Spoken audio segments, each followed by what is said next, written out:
여러분 안녕하십니까? 화요일 뉴스투데이 경남 시작합니다. 먼저 오늘의 주요 뉴스입니다. 경남의 코로나19 확산세가 심상치 않습니다.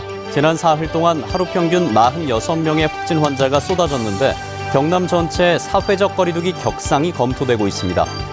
대리기사나 배달기사와 같은 이동 노동자들을 위한 쉼터가 김해에 들어섰습니다. 대체로 환영하는 분위기지만 풀어야 할 과제도 있습니다. 지난주 경남에 내린 폭우에 팔룡산의 큰 나무가 등산로를 덮쳤습니다.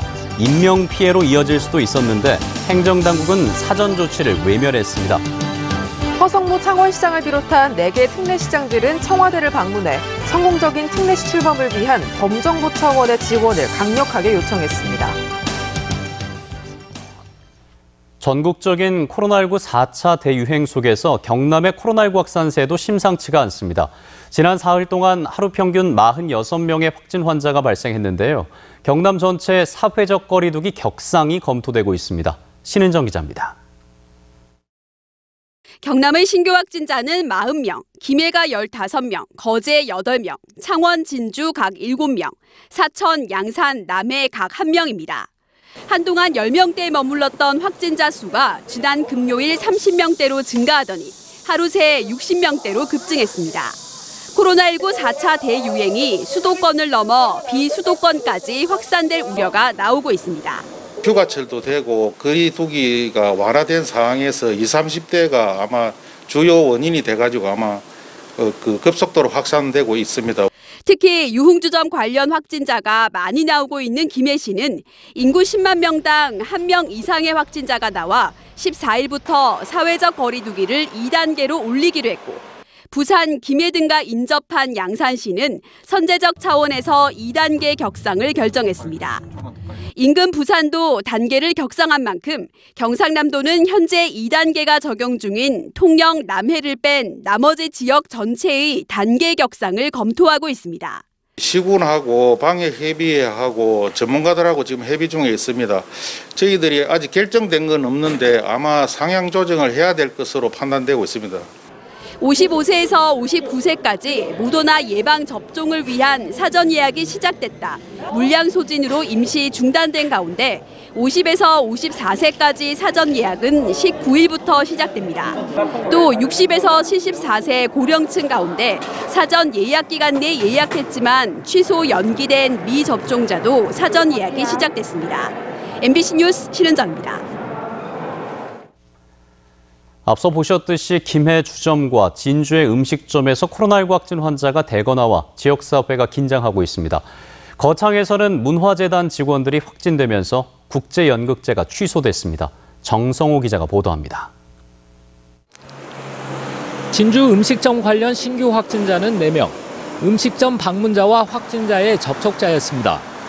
확진자가 방문한 진주의 초등학교는 1명이 늘어 모두 6명이 양성 판정을 받았습니다. 진주 음식점 누적 확진자는 22명이며 아직 200명은 검사 중입니다. 젊은 층을 중심으로 확진자가 크게 늘자 진주 지역 5개 대학 학생처장들이 긴급 대책회의를 가졌습니다. 방학 기간 수도권 방문 학생에 대한 대책과 사적 모임 자제 및 감염, 취약, 다중이용시설 방문 자제 등 실무적 협력 방안을 집중 논의하였습니다. 김해 주점 관련 확진자는 7명이 추가돼 누적 확진자는 49명으로 늘었습니다. 김해시는 출입자 명부 관리 소홀 등 관련 규정 위반으로 주점 2곳에 영업 정지 처분을 내렸습니다. 또 베트남 유흥 종사자 고용업소 21곳에 대해서는 2주간 집합 금지를 내리고 전체 유흥업소와 노래 연습장 종사자를 대상으로 음성 확인자만 일할 수 있도록 행정명령을 발령했습니다. 거창문화재단 직원 4명이 감염되면서 오는 30일 열릴 예정이던 국제연극제가 취소됐습니다. 거창문화재단은 확진된 직원들이 연극제의 핵심 업무를 맡고 있어 정상적인 행사 진행이 어렵고 코로나19 확산의 위험성이 커 취소를 결정했다고 밝혔습니다. MBC 뉴스 정성호입니다.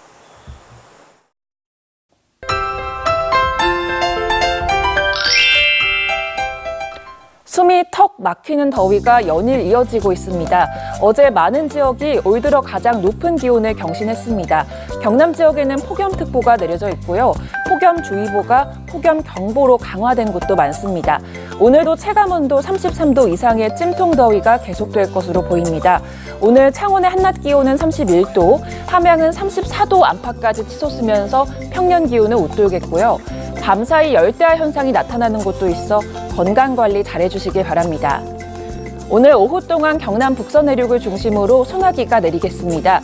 이 소나기는 돌풍과 천둥, 번개를 동반해 요란하게 내리는 곳이 있겠는데요. 예상되는 비의 양은 5에서 40mm가량으로 지역마다 편차가 클 것으로 보입니다. 위성 영상 보시면 오늘 강한 햇볕 속에 가끔 구름 많이 지나겠습니다. 아침까지 경남 내륙과 남해안 지역을 중심으로는 짙은 안개가 낀 곳이 있어서 출근길 안전운전 해주시길 바랍니다. 오늘 습도 높은 더위에 덩달아 불쾌지수까지 올라가겠습니다. 현재 기온 살펴보시면 창원 25도, 함안은 24도를 나타냈고요. 한낮 기온은 함안 33도, 양산은 32도까지 오르겠습니다. 거창의 한낮 기온 32도, 진주도 32도, 사천은 33도까지 오르겠습니다. 바다의 물결은 최고 1.5m까지 비교적 잔잔하게 일겠습니다. 모레 특히 강한 소나기가 내리면서 우박 가능성이 있겠고요. 더위는 한동안 지속될 것으로 보입니다. 날씨 정보였습니다. 대리기사나 배달기사, 또 학습지 교사 같은 이동 노동자들을 위한 쉼터가 창원에 이어 김해에도 들어섰습니다. 이들은 당연히 환영하는 분위기인데요. 하지만 아쉬운 점도 적지 않습니다. 풀어야 할 과제는 뭔지 이재경 기자가 짚어봤습니다. 김해 장유의 한 상가의 문을 연 이동 노동자 쉼터. 대리운전이나 배달기사, 보험 설계사, 학습지 교사들과 같은 이동 노동자들을 위한 공간이 마련된 건데 경남에서는 창원에 이어 두 번째입니다. 45평 규모의 안마의자를 비롯해 여성 이동 노동자들을 배려한 별도의 휴게 공간, 그리고 회의실과 상담실도 갖췄습니다. 이들의 직업 상담도 도울 계획입니다. 직업 상담사를 채용을 해서 우리 일자리 지원센터와 연계해서 구직 활동을 지원하고 또 여러 가지 직업 부분에 대해서 좀 저희들이 도움을 줄 수 있는 그런 방법 운영을 하고자. 이동 노동자들은 반기는 분위기입니다. 다만 오후 3시부터 새벽 6시까지만 운영하고 있어 불편을 호소하는 목소리도 있습니다. 조금 더 낮 시간대에 움직이는 특수 형태의 환경에 있는 사람들, 그런 분들에 대한 시간적인 부분도 조금 더 이게 유동적으로 좀 넓혀졌으면. 쉼터 조성비와 1년 운영비는 4억 원. 많은 예산이 드는 대규모 쉼터 조성보다는 소규모 간이 쉼터를 늘려야 한다는 지적도 나왔습니다. 실제 3개나 내동에서 거기까지 또 이동해가지고 하기는 또 불가능하고, 그래서 곳곳에 저 컨테이너식이라도 좀 만들어놔야지 우리 이동 노동자들이 좀 자유롭게 이용할 수 있을지 않을까. 김해시는 3개월간 운영하면서 이동 노동자들의 수요를 반영해 운영시간 변동과 쉼터 확대 운영 등을 검토할 방침입니다. MBC 뉴스 이재경입니다.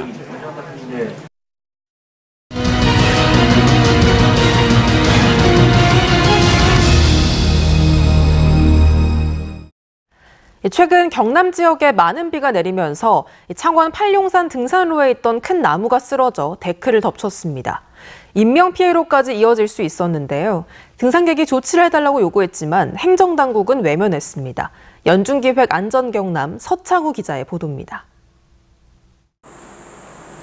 창원 팔룡산 돌탑공원. 입구에서 약 400m 정도 올라가자 등산로 데크를 수리하는 작업이 한창입니다. 닷새 전 길이 15m, 둘레 50cm가량의 나무가 쓰러지면서 등산로를 덮친 겁니다. 기존에 있던 거 가지고 보완을 하고요. 그다음에 다시 저 밑에 자재 준비해놓은 거 있습니다. 난간을 다시 설치할 겁니다. 이 지역엔 지난 7일부터 사흘간 300mm가 넘는 비가 왔고 시간당 58mm의 집중호우가 쏟아지기도 했습니다. 오가는 등산객이 있었다면 인명피해로 이어질 뻔했던 아찔한 상황. 문제는 알고도 못 막았다는 점입니다. 등산객이 지난 5월부터 두 차례 안전 조치를 요구했지만 이루어지지 않은 겁니다. 아름다운 나무가 거기 넘어진다는 것 자체는 그 인명사고 나면은 그는 사망하고 연관되는 거기 때문에 굉장히 큰 인재죠. 누워있을 때 사람들이 지나다닐 때 솔직히 많은 위험을 느껴요. 예, 저도 이거 언제 쓰러질지 모르겠다. 내가 혹시 지나가다가 다른 분이 지나가다가 혹시 다치지는 않을까. 하지만 관할구청은 주변에 있는 돌탑이 훼손될 수 있다는 우려부터 했습니다. 자체 인력으론 돌탑이 훼손되지 않는 범위에서 해결할 수 없어서 전문업체 한 곳에 의뢰를 했더니 지지대를 세우고 2년을 지켜봐야 한다는 답을 받았다는 겁니다. 그런데 나무를 지탱해 줄 수 있는 와이어 설치 등 기본적인 조치도 하지 않았습니다. 시간이 이렇게 넘어지겠네 이렇게 간과한 부분도 솔직히 있습니다. 태풍이 온 것도 아니고 이런 피해 이렇게 커진다는 저도 좀 솔직히 좀 깜짝 놀랐고요. 잘못된 부분이 있긴 있는데. 안일한 행정에 나무는 맥없이 쓰러졌고 결국 등산로를 재정비하는 데만 혈세만 낭비하고 말았습니다. MBC 뉴스 서창호입니다. 투데이 경남 순서입니다. 함양군 보훈단체 회장 취임식이 오늘 오전 11시 함양군청 대회의실에서 열립니다. 합천군 자원봉사센터 어르신 여름나기 키트 전달식이 오늘 오후 1시 30분 합천군 종합사회복지관에서 진행됩니다. 남해 새우조망협회 향토장학금 기탁식이 오늘 오후 1시 30분 남해 군수실에서 열립니다. 스마트 혁신 토크 콘서트가 오늘 오후 2시 30분 창원 스마트 제조혁신센터에서 펼쳐집니다. 하반기 마늘 주산지 협의체 회의가 오늘 오전 11시 창녕군 농업기술센터에서 예정돼 있습니다. 경남교육청은 정부의 사회적 거리 두기에 맞춰서 2학기 전면 등교를 원칙으로 추진하겠다고 밝혔습니다. 박종훈 경남교육감은 어제 간부회의에서 이같이 말하고 전면 등교를 원칙으로 준비 상황을 점검하되 상황에 따라서 신속하게 대응하겠다고 강조했습니다. 자가격리가 끝난 경남도의회 김지수 도의원과 예상원 도의원이 방역수칙을 지키지 않은 것에 대해 사과했습니다. 김 의원은 기자회견을 갖고 백신 1차 접종을 마친 상황이었기 때문에 안이한 생각으로 19명의 모임에 참석했다며 앞으로 더욱 신중하게 처신하겠다고 밝혔습니다.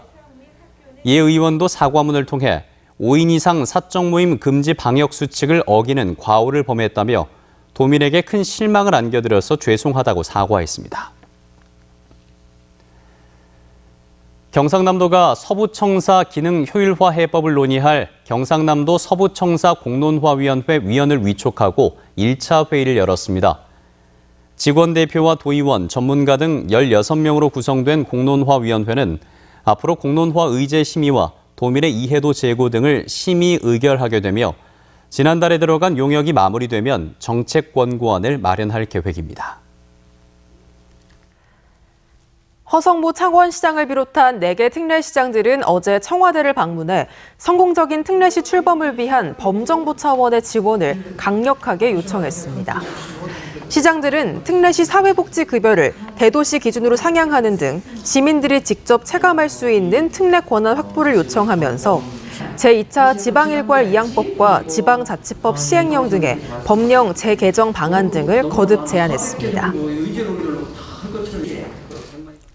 산청군과 함양군이 산청 함양사건 희생자 유족들에게 매달 생활비를 지원합니다. 산청군과 함양군은 지난해 7월 관련 조례 제정에 따라 유족의 신청과 사실조사를 거쳐 모두 50여 명 대상자를 선정하고 유족 1명은 10만 원, 2명 이상은 20만 원까지 매달 생활비를 지원한다고 밝혔습니다. 도내 기업들의 여름 휴가 일수는 평균 4일이 채 안 되는 것으로 드러났습니다. 경남 경영자 총협회가 도내 118개 기업을 대상으로 여름 휴가 계획 실태조사를 벌인 결과 올해 여름 휴가 일수는 평균 3.76일로 지난해 3.64일과 비슷했습니다. 기업 규모별로는 대기업이 4.61일, 중소기업이 3.39일입니다. BNK 경제연구원은 최근 발표한 자료에서 동남권 기업들이 지속 가능한 사회 가치를 반영해 경영 활동을 하는 이른바 ESG 전환을 기회 요인으로 인식하고 체질 개선과 투자 확대에 힘써야 한다고 밝혔습니다. 또 동남권은 온실가스 다배출 업종 비중이 높은 만큼 적극적인 대응이 필요하고 협력사 상생 지원 등 사회적 책임 경영을 강화해야 하며 동남권 지자체는 이에 대한 지원을 늘려야 한다고 덧붙였습니다. 창원시는 한국전기연구원과 함께 창원 강소특구 기업 입주 공간 확충을 위한 기술 창업센터 증축 사업을 추진합니다. 두 기관은 총 사업비 11억 원을 들여 지상 2층 규모 연면적 458제곱미터의 공간을 증축하기로 했으며 입주 희망 기업이 늘어남에 따라 연구소 기업과 첨단 기술 기업, 기술 창업 기업을 위한 입주 공간 17곳을 오는 11월까지 추가로 구축할 예정입니다. 경남형 뉴딜 기업 성장을 지원하기 위한 경남형 지역균형 뉴딜 산업 육성 금융지원 업무 협약이 체결됐습니다. 이번 협약은 전국에서 처음으로 지방정부와 민간 금융기관 등이 참여해 뉴딜 금융지원 체계를 구축하는 사례로 도는 1,000억 원 규모의 특별자금을 신설해 최대 2%포인트의 이자 차익 보상을 지원하고 은행은 대출금리 우대를, 양대 정책보증기관은 200억 원 규모의 특례보증 상품을 만들 계획입니다. 창원지법 제1형사부 김민상 판사는 창원 모 대학 체육학과 정시모집 100m 달리기 시험에서 부정행위를 한 혐의로 재판에 넘겨진 체육입시학원 원장과 강사, 대학 교직원 3명에게 각각 징역 1년에 집행유예 2년의 선고를 내렸습니다. 재판부는 공정하게 감독해야 할 학교 직원까지 개입돼 잘못이 크다면서도 모두 불합격되거나 등록을 포기해 추가 피해가 발생하지 않은 점 등을 참작했다고 판시했습니다. 경상남도 산업 역량 강화를 위한 업무 협약을 체결한 울산과학기술원 이용훈 총장이 창원 스마트 그린 산단을 방문해 부울경 인재 양성 등을 논의했습니다. 이 총장은 스마트 산단의 선두주자인 창원 산단 성과에 대해 큰 관심을 보였으며 창원 산단이 스마트 산단을 운영해 확보한 데이터를 혁신 데이터 구축과 연계하는 방안에서 전문가 양성을 위해 적극 협력하기로 밝혔습니다. 경남교육청이 올해 하반기에 운영할 탄소중립 모델 학교 8개교를 선정했습니다. 선정된 학교는 거제 신현초와 통영 벽방초, 함안 중앙초와 창원 신방초 등이며 이들 학교는 탄소중립 교육 활동을 하고 에너지 절감 설비 등을 지원받게 됩니다. 거제시가 동부면 구천리 자연휴양림에 목재문화 체험장을 내일 개관합니다. 목재문화 체험장은 52억 원을 들여 지상 3층 규모로 지었고 목재 교육장과 영유아 목재 놀이터, 목공 제작소 등을 갖췄으며 개관식 다음 날인 모레부터 체험 프로그램을 운영합니다.